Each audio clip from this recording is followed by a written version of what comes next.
விசுவாசமானது நம்பப்படுவதைய உறுதியும் காணப்படாதவையே நிச்சயமா இருக்கிறது. அப்படி என்றால் விசுவாசம் என்றால் என்ன? எபிரேய புஸ்தகத்தில் 11ஆம் அதிகாரத்தில் 1ஆம் வசனம் மூலமாக இதனுடைய விளக்கோரையை நாம் புரிந்து கொள்ளலாம். இந்த எபிரேய புத்தகம் யாருக்காக எழுந்தது? இது எழுதின நோக்கம் என்ன? இது விசுவாசத்துடைய உண்மையான அர்த்தம் என்ன? அதை எல்லாவற்றையும் இந்த நாளிலே நாம் கேட்க போகிறோம்.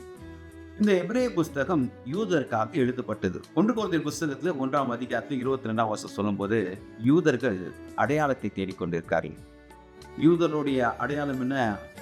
ஆண்டவராக இயேசு கிறிஸ்து பிறக்கும் போது வானத்திலே ஒரு நட்சத்திரத்தை தோன்றி யூதருக்கு ராஜா பிறந்திருக்கார் எங்கே என்று தேடிக்கொண்டு வந்தார்கள்.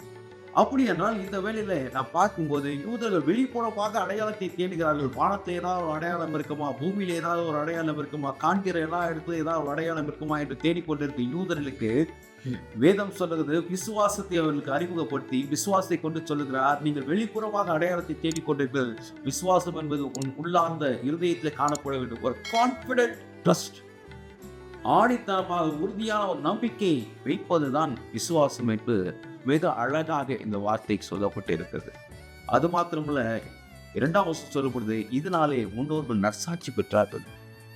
இங்கே இந்த யாக்கோன் என்ன செய்கிறார் என்றால், வேதத்துல சூப்பர் ஹீரோஸ் என்று சொல்லப்படுகிற பழைய ஏற்பாடு காலகட்டத்தில் ஆபிரகாம் முதல் சாமுவேல் வரை அவரெல்லாம் விசுவாசத்துடைய அளவினால the level of faith brings appreciation in their life, appraisal in their life.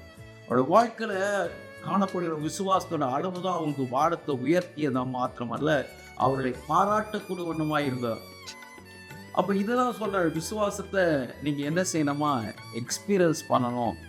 உங்களோட வயதுடைய அனுபவம் அல்ல, விசுவாசத்துடைய அனுபவம் தான் உங்களுக்கு ரொம்ப முக்கியமானது என்று வேதம் சொல்லப்படுகிறது. 3வது கடைசியாக இந்த விசுவாசத்துடைய உண்மையான அர்த்தத்தை நாம் புரிந்து கொள்ளணும். இதோட அர்த்தம் என்னன்னா, சொல்லப்படுகிறது, விசுவாசம் நம்பப்படுகிற உறுதியும் காணப்படாதவற்று நிச்சயமா இருக்குது. இதற்கு கிரேக்க பதத்தில் பெசிஸ்ட் என்ற ஒரு வார்த்தையை பயன்படுத்துகிறார். பெசிஸ்ட் என்றால் என்ன? Confident, trust, belief, hope, firm போன்ற பல்வேறு விதமான அர்த்தங்கள் கொடுக்கப்பட்டிருக்கிறது.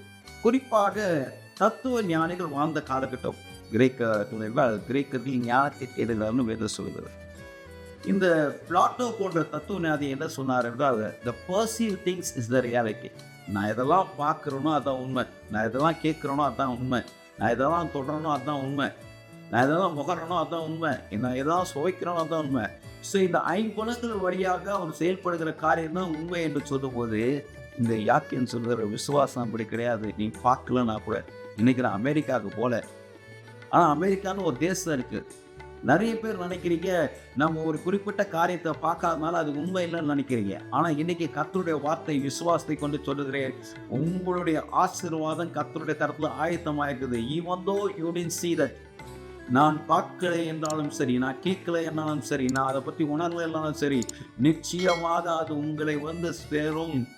ஆசீர்வாதம் உங்களை வந்து சேரும். அதுதான் விசுவாசம். எனவே இந்த நாளிலே விசுவாசமாக இருங்கள். கர்த்தர் மேல் அதிகமாக விசுவாசமாக இருங்கள். உங்களுடைய ஆசீர்வாதம் உங்களை தேடி வந்து சேரும். கர்த்தர் உங்களை ஆசீர்வதிப்பாராக. ஆமென். God bless you.